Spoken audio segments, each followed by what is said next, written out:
I've been struggling with a way to simplify SGA's case aside from invoking the name of the arguable GOAT. So I'm just going to stop struggling. SGA's blend of interior scoring dominance, coverage bending due to that dominance, and context-proof winning is the closest thing we've seen to Michael Jordan. Danny, you kicked this around last week. As a Chicago guy, you called it an uncomfortable conversation. Are you still good with these SGA Jordan comps? You have to be. Like, obviously, he's not now, in the past, or in the future. He never will be Michael Jordan. It's just, he's an icon. It was a moment in time. It's not going to be replicated. And even to this point in their careers, you know, Jordan had the Defensive Player of the Year and the 4 top 3 MVP finishes leading into it. Like, he's just, obviously, Mike stands alone as the greatest shooting guard of all time, arguably the greatest player of all time.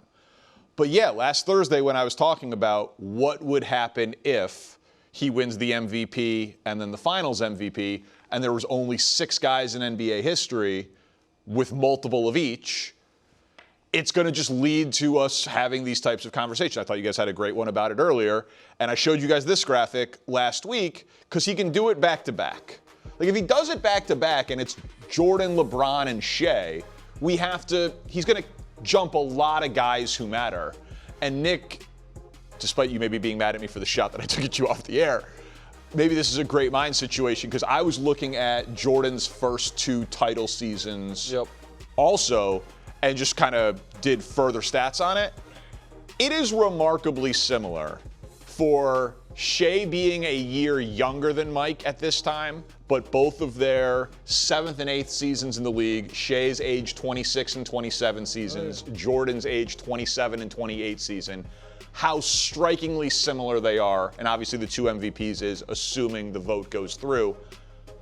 Why wouldn't it be fair other than, well, he's Michael Jordan? No, I'll tell you, listen, I think it is fair to compare these 2 years that Shai has had, if they win the title, to any 2 years by any player ever. Right. I think you can. I think it will be fair to be like these 2 seasons versus Bron's best 2, Jordan's best 2, Kareem's best 2. I'm not saying he would win all of those or most of those, but if you win the highest individual award both years, the highest team award, and your Finals MVP, but that is not where I struggle or hesitate with any of this stuff is it would have been very fair at this exact moment in Giannis's trajectory to compare him to LeBron. And by the way, LeBron at that point was basically, he was already 18 years into the league. It's not like LeBron had a ton left to do. Right. But Giannis, 4 years ago this week, his team was the favorite to win the championship. He was already a 2-time MVP, not waiting on one. He already had won a Defensive Player of the Year. He was 27 years old. Is it fair to compare him to LeBron? And the answer would have been absolutely not. Now, we thought, well, he's going to win more, obviously. And instead, since that moment, he has not played a single round 3, let alone finals game. And a lot of the Shai, these things to me are layered in a lot of assumptions. First assumption is they're going to win the title this year. Well, they might, but the number 2 seed in their conference beat them 4 out of 5 this year. And the number 2 seed in the other conference, the favorite there, is a tried and true champion as well that is just now full strength. Additionally, people think, and this is something Jordan did not deal with, that a guy with GOAT potential is with a team almost as stacked with assets is sitting right in the same division or conference as them, going to be fighting with them the whole way. And so I think you can say Shai's peak now is up there eye to eye with the peak of the true legends, but you are 10 seasons, 8 seasons away of production in order to be able to actually get in the room with those legends, barring something like winning 4 titles in a row or doing, doing something unprecedented. Yeah, it's fine to compare. We compared Anthony Edwards a year or 2 ago to Jordan. And Jordan even, texted with me that, yeah, his game is a little like mine. You know, there's some similarities. So that's fine. But I think your uncomfortable conversations when you brought that up is obviously nobody's saying he's equal to or better than Michael Jordan. I think it was the other guys, though. Kobe.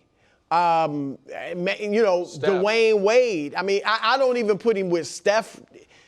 You can compare him if you want, but obviously Steph won 4 championships, 2 of them without Kevin Durant. Kobe, so. You mentioned Kobe. That's why I said Kobe Steph, has the 5, but yeah, and a lot of times 3 of Kobe's, he was the sidekick to Shaq. But those are the conversations you kind of bring him in. But yeah, sure. I mean, what he's doing is tremendous. And look, I don't think Shai, I would be shocked if he ever got anywhere near the GOAT conversation. But at some point, your accolades and your accomplishments just raise you up. If he were to go on, this, and Nick is right, like we're getting way ahead of ourselves, but if he went on a Jordan-type run where he won 6 championships in 8 years in what was supposed to be the Wembanyama era, and Jokic is still playing, it's part of his era too, like, then you start to just move him up because of his great accomplishments. But right now it's fine to compare him because he's doing something unprecedented.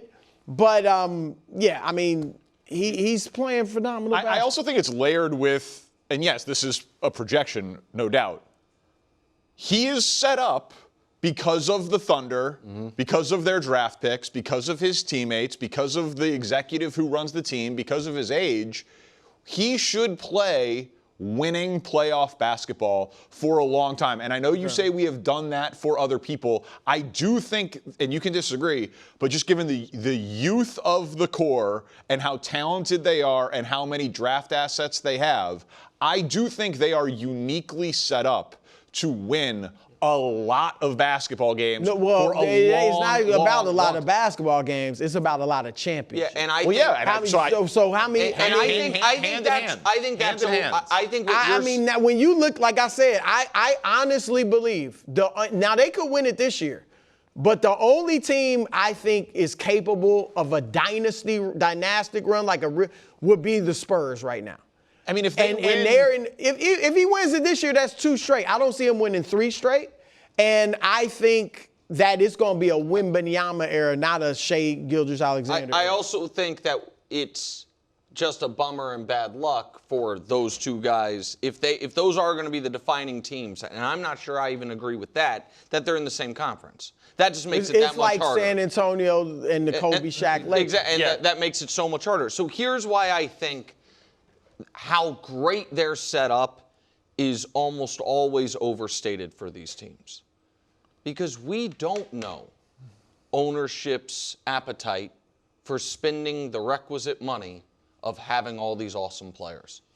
We thought that the conversation surrounding Boston a year ago, when they were the favorites in the East, I don't think they're the favorites over the Thunder, but they were second favorites to win the title, was if they go back-to-back, will they still tear down some of the roster because it was about to be a $400 million luxury tax bill? I remember us discussing it, that their only path to not tearing away a lot of that was if they were going for a three-peat. The Thunder are not a big market. Those owners have not been traditional luxury tax guys. I know they didn't win the title, but when I think people thought, holy crap, the Thunder are set up well, when they had 23 or younger Kevin Durant, Russell Westbrook, and James Harden and made the NBA Finals, and they played 0 more games with that core together, along with Serge Ibaka, the same GM. And so, yes, they have all these assets, and yes, they're great young players. Do I think Lou Dort and Cason Wallace AJ Mitchell, they're definitely going to lose a lot of those guys. Those guys, no matter how good of a drafter you are, Presti is on a heater. Like, even the greatest drafters ever don't always hit, and you don't always even taking the best player available at your spot sometimes is a mediocre player because you're drafting 29th, and the Clippers picks are running out, after this in short order. So I think you're right. They do seem more set up for 5 years down the road than Denver or Milwaukee did. but they don't feel to me way better set up to repeat as champions than Denver, Milwaukee, or Boston did, and none of those teams came close to it. Well, so I mean, I disagree. I will be I think they are going to win. I think that they have a chance to win this even more comfortably than they did last year, where they had 2 7-game series, because if Jalen Williams can get back to how he played last year, and we'll talk about that in just a minute, on the top 10 list, like that's an element that this particular Thunder team that's been very injured but is healthy now didn't have. And it's 4 straight seasons of Shai averaging 30+. Like, even if they don't win titles, another way to do this is all NBAs and MVPs. No, that's not a way to do this. To raise yourself. Listen, he's never going to be Michael Jordan. No, but it's just to raise. But to that's rise ultimately the what we're gonna talk about. I mean, Kobe's got 5, and I know it's not just championships, but that, like, the only way for him to raise, just like Jokic. Look at Jokic's numbers. He's the only way for him to get in that top 10 is to win another championship. Or look that's at it. Because the numbers are phenomenal. The flip side is, if we're talking all NBAs and top 5 MVP finishes and 30-point-per-game seasons, look at Harden's career. And then ask people where he stacks up. And the answer is nowhere close, because he's at 0. But he doesn't have. Again, I'm saying that there will be multiple titles for Shai. Yeah, obviously. He needs to have multiple titles. All right, it's time for Top 10 Tuesday. Most important players for the upcoming playoffs, guys. Not necessarily the best, but who are going to have the biggest impact. They are the most important. Coming in at number 10, can he make himself into a household name? Stephon Castle. Everything that we do when we talk about the Spurs, obviously, is about the 7'5" alien Victor Wembanyama. But Stephon Castle has been unbelievable, and he is still just 21 years old. If we could look at the list of players on a playoff team that have averaged 16, 5, and 7, it's Stephon Castle and Luka. As a number 2 player, if the Spurs make a deep run, at some point we're going to run out of things to talk about with Wembanyama. I think Stephon Castle will be a guy who really sees his stock rise these upcoming playoffs. Coming in at number 9, the aforementioned Jalen Williams of the Oklahoma City Thunder. I absolutely think he matters. I don't think this is just a system thing. This is a guy who had 3 straight games of 25 or more in the finals last year, including a 40-point game. And this year, compared to last year, it hasn't been the same. He has been battling injury. He's been looking better since he came back. But if he can get the numbers on the right to be more like the numbers on the left, I do think it can be a more comfortable path for the Thunder as they go. Coming in number 8, Jason Tatum. It's one of the great comeback stories in sports. He is playing not quite like a first-team All-NBA, but he is playing like an All-Star. They're the favorites in the East. Is he going to get better as these playoffs go on? It seems possible. Obviously, he matters a great deal. Coming in at number 7, Cade Cunningham. I've had doubts about the Pistons all year. We have a lot of examples of teams that treat the regular season like the playoffs, and then when you actually get to the playoffs, it drops out. But he is a legitimate bona fide superstar, and if he can take his game to another level and prove me wrong and put the Pistons into the NBA Finals, he's going to matter a ton, obviously, over the next 8 weeks or so. Coming in at number 6, it's my guy, James Harden. My guy, Yeah, absolutely. I mean, like, not much is on the line other than the opportunity to reshape his legacy, which hasn't been to a conference finals since 2018. We can put up the playoff track record for him year over year. I know I'm going against history, so it's his legacy that's on the line. And if this doesn't work and you just made this trade for him, is Donovan Mitchell gone in Cleveland? Do they pivot and move off of Evan Mobley? Like, a lot of top 30 guys in the NBA right now's next home. And he's had some great teammates. So you look at that list and not gotten to the. So at least he's left all those places happy, good handshakes. Again, I we get the skepticism. enjoyed the era. We haven't seen a lot of Cleveland's Big Four, though. But we're about to. Okay. Coming in at number 5, Karl Anthony Towns. Similar logic to Harden. He's not the best player on his team. That is obviously Jalen Brunson. I don't think they would fire Mike Brown. We talked about it a bit yesterday. I disagree with you, Nick. If the Knicks bow out early and he's going to get a lot of the blame. He gets a lot of the attention, positive and negative, from Knicks fans. I have a very hard time seeing them bringing this team back. He's been playing really well, so he would command some value in a trade market. Would it be him? Would it be Bridges? What would they end up doing in the offseason? I think it hinges on how he plays in the playoffs. Coming in at number 4, Jaylen Brown. 2 Celtics on the list because if Tatum is not playing at an all-NBA level, but the Celtics are going to win a title, Jaylen Brown's going to need to be the guy who plays at a first-team all-NBA level. And for the most part this year, he did. He's going to need to be better than he was in the playoffs a couple of years ago. And those numbers were pretty ridiculous. He was good, but he's been better this year than then. And that year, it was good enough for him to be a finals MVP. Can he play at that level over the next 10 weeks or so? Coming in at number 3, not much to say about these guys at the top 3 because they are just all clear-cut MVP candidates. Nikola Jokic, leading the league in rebounds and assists. Can he take it to another level? Is this, with a healthy Aaron Gordon and Jamal Murray, is it the most complete cast of characters around him, even better than the title team?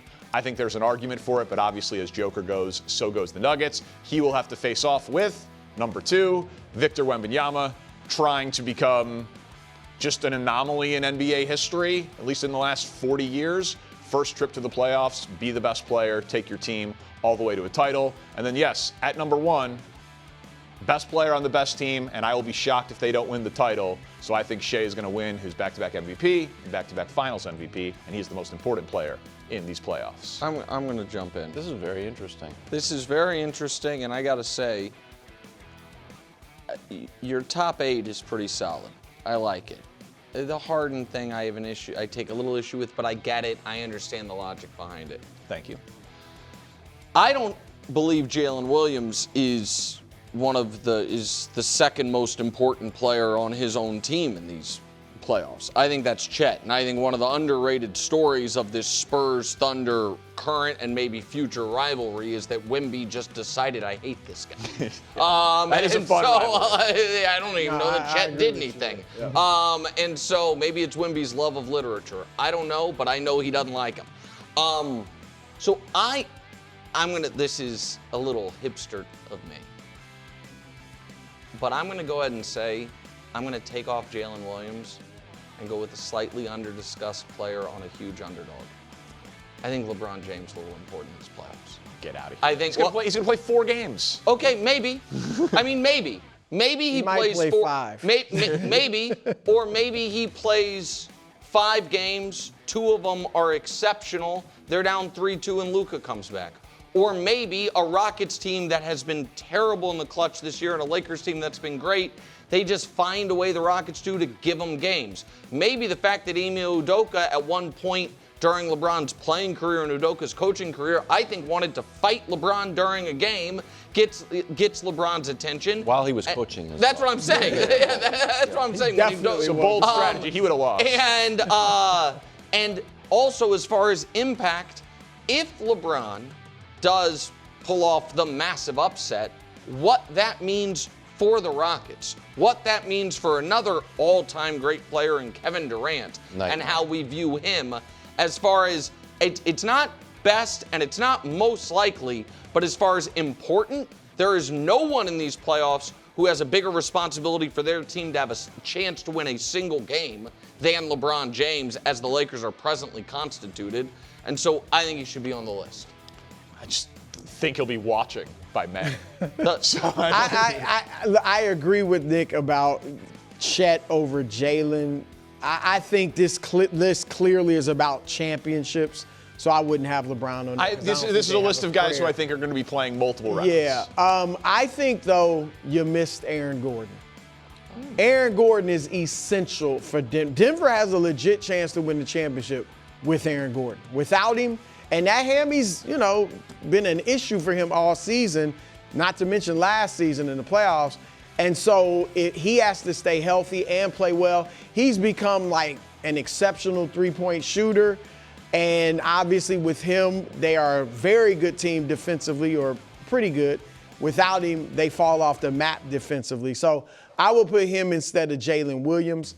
But otherwise, I think it's a solid list. Solid top 10 Tuesday. Do you have the Lakers being swept? Yes, yes, I do. That's in Penn. You don't have to.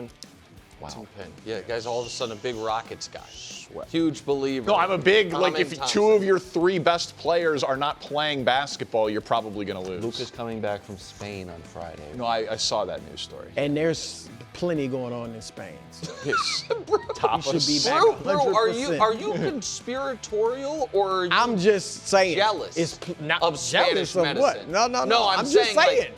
It's plenty going on in Spain. Everybody goes there when there's I a love problem. Spain. jealous is the wrong word. I meant like Well, he did say he aspirational. wanted to go to Spain. Yeah, that's to what I get meant. checked Like out. envious. Been of, to like, Spain and had a wonderful time. That's a Did great. you get any medical treatment while you were there? No. Maybe you missed out. Single digits. We are now 9 days away from the 2026 NFL Draft, and we want to bring you inside the OT War Room, where every day we are talking the biggest storylines ahead of the draft next week. We've got Greg Jennings and Willie Colon. Still 2 Super Bowl rings between the two of us, and 2 Super Bowl catches with touchdowns. All the Gregs, though. So we're talking wide receivers, and we want to talk Carnell Tate, the latest great wide receiver out of the Ohio State University. You look at any mock draft, he is either the first or second wide receiver off the board. Prospect that a lot of people like. Greg, how much do you like him? Do you view him with that coveted can't miss label? Yeah, he's definitely a can't miss guy. Look, and one of the reasons why I put him in the can't miss category is simply because of the school that he went to. When you look at the program and what they produce, what we've seen come out of Ohio State last year, obviously Emeka Egbuka, we know what he's been able to do in this league early in his career. JSN, just Offensive Player of the Year. The list goes on and on and on. Garrett Wilson, Chris Olave, all those guys. Marvin Harrison Jr. But when you watch this guy play, there's a term that's been going around, and I don't really care for it.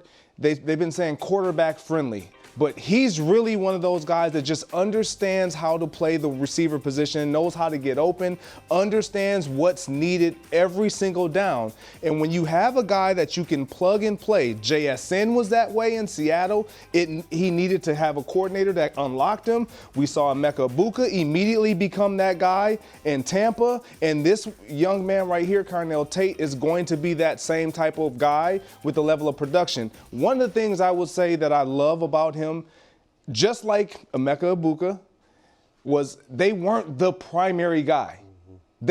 So he understands, you know what, I feel like I'm a number one, Willie, but in case you don't think I'm a number one, I'm cool. I'm going to still give you number one type of production. So his route running is elite. His catching is elite. He's smooth. I like everything about this young man. Lastly, I will say this, in all fairness, if Jordan Tyson didn't have the injury concerns, I would definitely have him ahead. All right, so that's a door that's open there. What about you on Carnell Tate? Yeah, I don't see him as a can't miss. I think a guy like Jeremiah Love is a can't miss because of his versatility. The reason I have a little apprehension is because he did run a 4.5 at the combine, right? For me, you want to have a little more elite speed than that.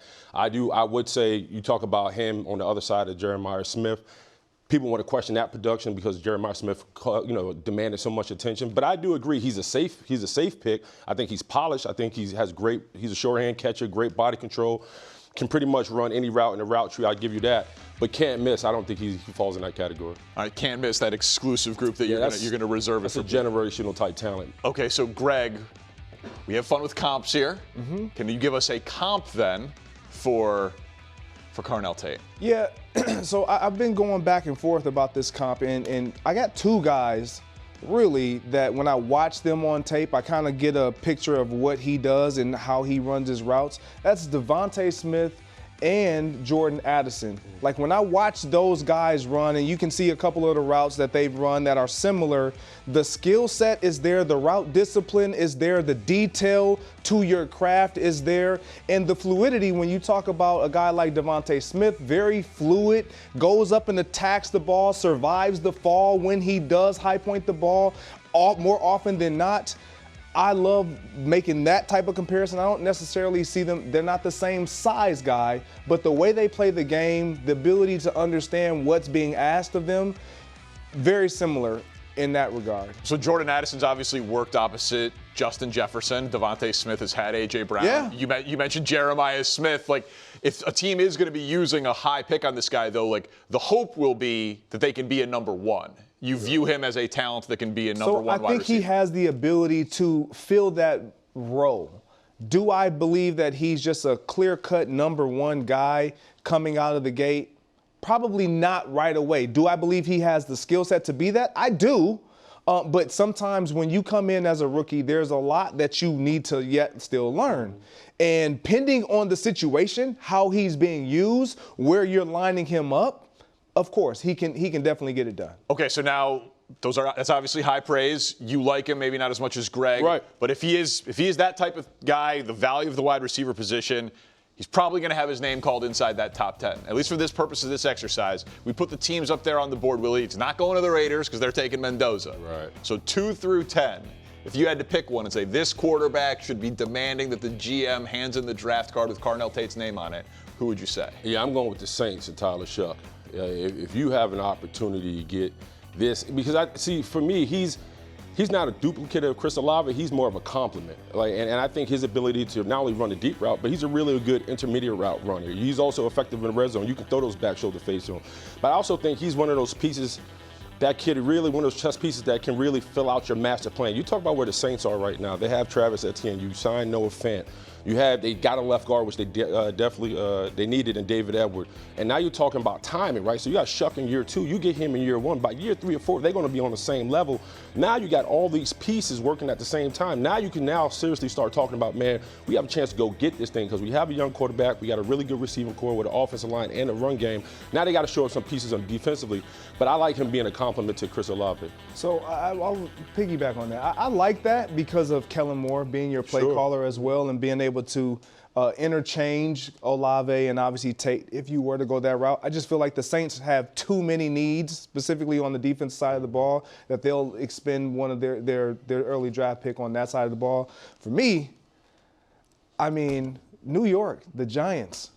Oh, Giants. Put them opposite neighbors? Opposite neighbors, understanding that you just lost Wan'Dale Robinson, a guy that was your number 1 basically because of the availability not there for Malik Neighbors, and he was effective. Do you feel like a young man like Carnell Tate, obviously coming out of this program, being ready-made, being quarterback friendly, if you will, can he step in if Malik Neighbors isn't ready to go and be that load carrier? I believe he can be, and then when Malik Neighbors comes back, we know he can be a complimentary 1A or 2. I think he's the dream scenario for the Chiefs at number 9 if he actually falls to them. And it's just like, oh my God, we allowed Patrick Mahomes to get Carnell Tate, and everyone's going to just be like, oh, that's obviously a perfect fit.